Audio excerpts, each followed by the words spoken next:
पहले हम आपको अन्नदाता शब्द का असली मतलब आज बताना चाहते हैं, क्योंकि एक ऐसा शब्द है जिसे सुनते ही हमारे दिमाग में एक ऐसे किसान की छवि बनती है जो इस देश के लोगों का पेट भरने के लिए कड़े संघर्षों में अपना जीवन बिता देता है और उसके साथ ना तो बाजार न्याय कर पाता है और ना ही सरकारें न्याय कर पाती हैं। और लोगों के दिमाग में अन्नदाताओं की एक ऐसी छवि होती है जैसी किसानों की इन तस्वीरों में आपको दिखाई दे रही है। एक बड़ी बात यह है कि इस छवि को गढ़ने में हमारे देश की फिल्मों ने भी एक बहुत बड़ी भूमिका निभाई है। जैसे मदर इंडिया, 2 बीघा जमीन, नया दौर, उपकार, मेरा गांव मेरा देश और मंथन जैसी फिल्मों की वजह से ही हमारे देश में अन्नदाता की एक ऐसी छवि जिसमें हम सभी किसानों को बहुत सहानुभूति से देखते हैं वैसी बनाई गई है, और सहानुभूति से हमें देखना भी चाहिए। इसलिए आज हम इस बात से इनकार नहीं कर रहे कि अन्नदाता को जरूर सहानुभूति मिलनी चाहिए, पूरे देश का समर्थन मिलना चाहिए, और ये अन्नदाता पूरे देश का पेट भरते हैं, इसलिए ये स्पेशल हैं, ये खास हैं। लेकिन अब जरा ये सोचिए कि अगर हम आपसे ये कहें कि एयर कंडीशनड वैनिटी वैन में टीवी देखते हुए आंदोलन करने वाला व्यक्ति किसान है या अन्नदाता है, तो शायद आपको इस बात पर यकीन नहीं होगा, क्योंकि आपके दिमाग में अन्नदाताओं की एक अलग छवि बनी हुई है। लेकिन सच्चाई यह है कि अभी पंजाब में जो किसान आंदोलन चल रहा है उसमें कुछ किसान अपनी वैनिटी वैन्स लेकर पहुंचे हैं, और इनमें एक किसान फरीदकोट का है जिसका नाम है गुरबीर सिंह संधू। आज हम संधू साहब की इस शानदार वैनिटी वैन में आपको लेकर चलेंगे। इस किसान ने आंदोलन में शामिल होने के लिए 5 से 6 लाख रुपए खर्च करके ये खास वैनिटी वैन बनाई है, जिसमें अंदर एक बेडरूम है, किचन है, बाथरूम है, टीवी लगा हुआ है और एयर कंडीशनर भी लगा हुआ है, ताकि इस आंदोलन के दौरान इन किसानों को गर्मी से पसीना ना आए। और ये वही किसान हैं जिनकी अन्नदाता वाली छवि आपके दिमाग में बनी हुई है। लेकिन आज हमारा सवाल यह है कि क्या आप इस वैनिटी वैन वाले किसान को अन्नदाता कहेंगे, इसे अन्नदाता मानेंगे? कड़वा सच यह है कि कुछ लोग किसान नहीं हैं, बल्कि ये बड़े बड़े बिजनेसमैन हैं जो पैसा व्यापारी बनकर कमाते हैं और सहानुभूति अन्नदाता वाली लेना चाहते हैं। और इसकी वजह से हमारे देश के असली किसानों का नुकसान हो रहा है, क्योंकि हमारे देश में आज भी जो असली किसान हैं वो तो खेतों में दिन रात गर्मी में पसीना बहाकर अपना खून पसीना सब कुछ लगाकर काम में जुटे हुए हैं, और ये किसान कभी आपको सड़कों पर आंदोलन करते हुए भी दिखाई नहीं देंगे। लेकिन दूसरी तरफ आप इन तस्वीरों को देखिए और सोचिए कि जिस तरह से बड़े बड़े फिल्म स्टार्स शूटिंग के दौरान फिल्म के सेट पर वैनिटी वैन्स अपने साथ रखते हैं। वैनिटी वैन्स में वो आराम करते हैं, सोते हैं, खाते हैं, उनका मेकअप वहीं पर होता है। अब उसी तरह से ये किसान विरोध प्रदर्शन के दौरान आंदोलन के साइट पर अपनी वैनिटी वैन लेकर पहुंचे हैं। लेकिन आपको यह लगता है कि इस देश के अन्नदाता सड़कों पर संघर्ष कर रहे हैं और अपने हक की लड़ाई लड़ रहे हैं, लेकिन हक की लड़ाई का वैनिटी वैन वाला ये रूप आज आप सबकी आंखें खोल देगा। आप भी देखिए।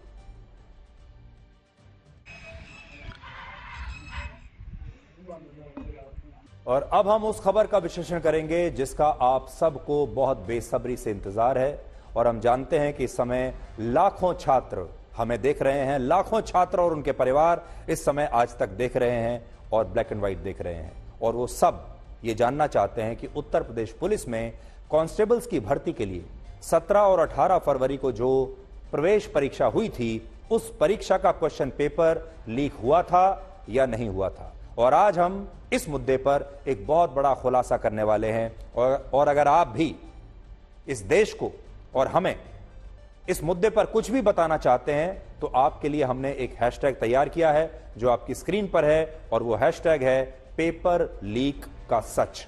इस हैशटैग को आप लगाइए और आप जो भी कहना चाहते हैं खुलकर आप सोशल मीडिया पर पोस्ट कर सकते हैं या एक्स पर आप हमें पोस्ट करके बता सकते हैं, पूरे देश को बता सकते हैं। लेकिन उससे पहले हम आपको यह बताना चाहते हैं कि उत्तर प्रदेश पुलिस के रिक्रूटमेंट एंड प्रमोशन बोर्ड ने यह कहा है कि जिन छात्रों को ऐसा लगता है कि इस भर्ती परीक्षा का पेपर पहले ही लीक हो गया था, वो छात्र बोर्ड को इस ईमेल आईडी पर सबूतों के साथ अपनी शिकायत भेज सकते हैं। जानकारी भेज सकते हैं, फीडबैक भेज सकते हैं। और मैं चाहूंगा कि आप सबसे पहले इस ईमेल आईडी को नोट कर लीजिए जो आपकी स्क्रीन पर है, और बड़ी स्क्रीन पर मैं आपको दिखा देता हूं। देखिए, यूपी पुलिस पेपर लीक से जुड़ी कोई शिकायत अगर आपके पास है, अगर आपके पास कोई सबूत है जिसके जरिए आप ये साबित कर सकते हैं कि ये पेपर लीक हुआ है, तो आप इस ईमेल पर मेल करके अपनी जानकारी शेयर कर सकते हैं सरकार के साथ। और ये ईमेल आईडी आप नोट कर लीजिए, ये है board@uppb.gov.in। तो इसे आप नोट कर लीजिए। और एफआईआर की कॉपी भी मिल गई है जो 18 फरवरी को लखनऊ में राम बाबू नाम के एक पुलिस इंस्पेक्टर रैंक के अधिकारी ने दर्ज कराई थी। और इस एफआईआर में भी यही लिखा है कि 18 फरवरी को दूसरी सिटिंग में जो परीक्षा हुई थी, उस परीक्षा की हाथ से लिखी हुई एक आंसर शीट छात्रों के पास थी, जिससे ऐसा लगता है कि इस परीक्षा का क्वेश्चन पेपर लीक हो चुका था। और इस एफआईआर में यह भी लिखा है कि उस दिन सत्य अमन कुमार नाम के एक छात्र को नकल करते हुए पकड़ा गया था, जिसके पास से ऐसे पर्चे मिले थे जिनमें परीक्षा में आने वाले सवालों के जवाब हाथ से पहले ही लिखे हुए थे। अब मैं आपको इस एफआईआर के कुछ अंश पढ़कर बताना चाहता हूं, जिससे जो लाखों छात्र हैं उन्हें यह समझ में आएगा कि इस मामले पर एक एफआईआर पहले ही दर्ज हो चुकी है। और यह एफआईआर दर्ज हुई है 18/2/2024 को, यानी जिस दिन यह इम्तिहान हुआ है उसी दिन 4:55 पर यह एफआईआर दर्ज की गई है। इसकी एक कॉपी मेरे पास है। और शिकायतकर्ता हैं श्री राम बाबू सिंह, जो कि इंस्पेक्टर के पद पर हैं। और देखिए वो क्या लिखते हैं इस एफआईआर में। मैं निरीक्षक राम बाबू सिंह, थाना मोहनलालगंज, जनपद लखनऊ, उत्तर प्रदेश पुलिस भर्ती एवं प्रोन्नति बोर्ड लखनऊ के परीक्षा केंद्र city modern academy Ali Nagar duty में द्वितीय पाली में मौजूद था। और फिर वो आगे लिखते हैं कि समय 4:55 पर कक्ष निरीक्षक वंदना कनौजिया और विश्वनाथ सिंह ने आकर बताया कि परीक्षा दे रहे परीक्षार्थी सत्य अमन कुमार, रोल नंबर उनका लिखा हुआ है, अवैध साधन पर्ची से नकल करते हुए ओएमआर शीट भरता हुआ पाया गया। इसमें यह लिखा हुआ है। और फिर देखिए आगे क्या लिखा है। जब इन्होंने उस छात्र से पूछताछ की, कड़ाई से पूछने पर बताया गया कि मेरे मित्र नीरज, जिनका मोबाइल नंबर यह है, उसने कहा था कि मैं प्रश्न पत्र हल सहित उपलब्ध करा दूंगा, जिससे तुम्हारी नौकरी लग जाएगी, तब मुझे पैसा देना। आज मेरी परीक्षा थी। समय 12:56 के आसपास नीरज ने अपने मोबाइल नंबर इतने से हाथ से लिखा हुआ पेपर, जिसमें सही उत्तर में टिक लगा हुआ है, वो व्हाट्सएप के जरिए मुझे भेजा था। इस प्रकार हस्तलिखित प्रश्न पत्र जो परीक्षार्थी के मोबाइल पर आया है, उसका मिलान मूल परीक्षार्थी की प्रश्न पुस्तिका से मिलान किया गया। तो प्रश्न संख्या अलग अलग है, लेकिन प्रश्न सभी मैच कर रहे हैं। और इस प्रकार सुनियोजित तरीके से प्रश्न लीक किया गया, जो कि अपराध की श्रेणी में आता है। देखिए इसमें साफ साफ ये बात लिखी हुई है,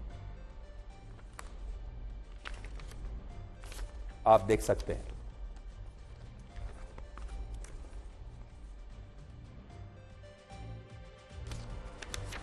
यह आपकी स्क्रीन पर भी है जो मैं आपको दिखा रहा हूं। शिकायतकर्ता का नाम है श्री राम बाबू सिंह।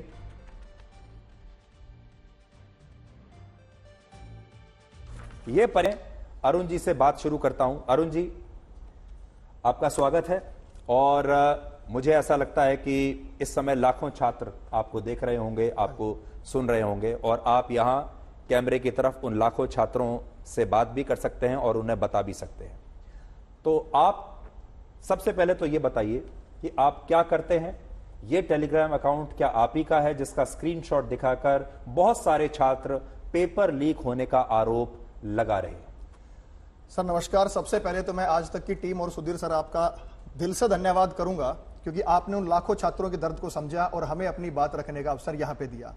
मैं पेशे से एक टीचर हूं और यूट्यूब पर मैं रीजनिंग पढ़ाता हूं और ये जो टेलीग्राम चैनल है ये मेरा ही है और मैं इसको तथ्य वाइज या सिस्टम सीक्वेंस वाइज समझाऊंगा कि किस प्रकार मेरे पास पेपर आया और मैंने कैसे कब इसको पोस्ट किया है। जी, हम आपको बड़ी स्क्रीन पर लेकर चलते हैं और वहां आप हमारे दर्शकों को भी अच्छी तरह से बता सकते हैं कि आप यहां आ सकते हैं, मैं यहां रहता हूं और इस बड़ी स्क्रीन पर हम आपको बताने की कोशिश करेंगे कि यह पेपर लीक कैसे हुआ। सबसे पहले देखिए, ये फरवरी 18 का टेलीग्राम अकाउंट है जिस पर लिखा है अरुण सर रीजनिंग। इसमें लिखा है ये जो पेपर बताया जा रहा है UP police constable morning shift का है, जो एग्जाम अभी परीक्षा केंद्रों पर चल रहा है। ये मुझे किसी छात्र ने भेजा है, मैं इस बात की पुष्टि नहीं करता कि ये वही पेपर है जो अभी परीक्षा केंद्रों पर चल रहा है। ये आपने पोस्ट किया है 18 फरवरी को सर 9:16 पर। तो आप ये कह रहे हैं कि 9:16 पर आपको ये जो आपने यहां पर लगाया है प्रश्न पत्र, ये आपको मिल गया था? हाँ सर, मैं इसके बारे में विस्तार से बताऊंगा। ये टेलीग्राम चैनल मेरा ही है और फरवरी 18 को 8:57 पर मेरे पास एक छात्र का जो है पीडीएफ आया और उसने कहा कि ये सर पेपर वही है जो अभी मॉर्निंग शिफ्ट में 18 की सुबह को चल रहा है। तो इसलिए मैंने यहां पे दावा भी किया था कि मैं इस बात की पुष्टि नहीं करता, इस बात का सच तो पेपर होने के बाद ही पता लगेगा। लेकिन संयोग से ये क्वेश्चन पेपर मॉर्निंग शिफ्ट का नहीं था, इसलिए मॉर्निंग शिफ्ट में जो पेपर शुरू हुआ था कितने बजे शुरू हुआ था? सर वो 10 से 12 वो 10 से 12 10 बजे पेपर शुरू होने वाला है और आपके पास 9:15 बजे उसका जो आंसर शीट है वो आ जाती है। एक बार मैं आपको वापस दोबारा पहले वाले उस पर हम लेकर जाना चाहेंगे आपको। ये देखिए, 10 बजे पेपर शुरू होने वाला है और आप 9:16 पर ये कह रहे हैं कि मेरे पास आंसर शीट आ गई। अभी इसमें मेन बात क्या है सर, ये पेपर मॉर्निंग शिफ्ट में नहीं मिला, इसलिए मैंने डाल भी दिया कि बेफिक्र रहिए। 45 मिनट पहले आपको भी कैसे पता होगा कि ये वही पेपर है या नहीं है? लेकिन ये पेपर हूबहू उसी दिन शाम को आया 3 से 5 वाली शिफ्ट में, यानी पेपर जो आया है ये 3 से 5 वाली शिफ्ट का है। तो समझने वाली बात ये है कि ये जो इनके पास पेपर आया है 9:15 बजे सुबह, ये शाम को जो पेपर होने वाला था, कितने बजे होता है वो पेपर? 3 से 5 की शिफ्ट। 3 से 5, वो 3 बजे वाला जो क्वेश्चन पेपर था, ये वो पेपर था जो इन्हें 9:15 बजे मिला। जी, उसके बाद क्या हुआ? ये जो मुझे पेपर बेसिकली मिला था, अगली स्लाइड लगाइएगा एक बार। ये जो पेपर मुझे मिला था, मुझे एक छात्र ने भेजा था और ये उस छात्र ने मुझे संडे यानी रविवार को 18 तारीख को ही मुझे भेज दिया था और ये मुझे 8:57 पर प्राप्त हुआ था।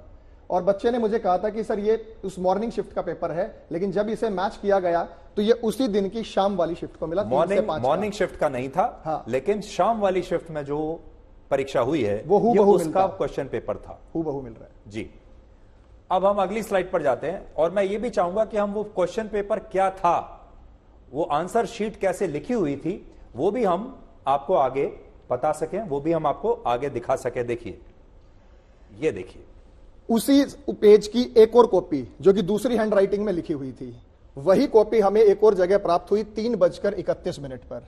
यानी ये पेपर भी सेम था और ये भी सेम था, लेकिन इसमें हैंड राइटिंग दूसरी थी, तो इसका मतलब है कि कहीं और से लीक हुआ है। इसका मतलब जो आंसर शीट है, हाँ जी, वो कई जगहों से लीक हो रही हैं, कई जगहों और कई लोगों ने अलग अलग हैंड राइटिंग में उसकी जवाब जो है वो लिखकर आगे लीक किए हैं। अच्छा जी, तो और देखिए लिख रहे हैं इसमें कि काफी लड़के इसे शेयर कर रहे हैं, बोल रहे हैं आने वाली शिफ्ट का ये क्वेश्चन पेपर है, ये आप देखिए। और ये 6:55 पर सर मैसेज आ गया कि ये पेपर मैच है। हाँ, और 6:55 पर ये मैसेज आता है कि सर ये पेपर मैच है। अब हम अगली स्लाइड पर चलते हैं। देखिए आगे और क्या है आपके लिए, ये देखिए। अब ये हमारे पास सर क्वेश्चन और आंसर सबसे जो महत्वपूर्ण बात है जो छात्रों को देखनी चाहिए और जो लोग जांच कर रहे हैं सरकार की तरफ से, जो कमेटी बनी हुई है उसे भी जो देखना चाहिए ध्यान से, वो सबसे महत्वपूर्ण सबूत ये है।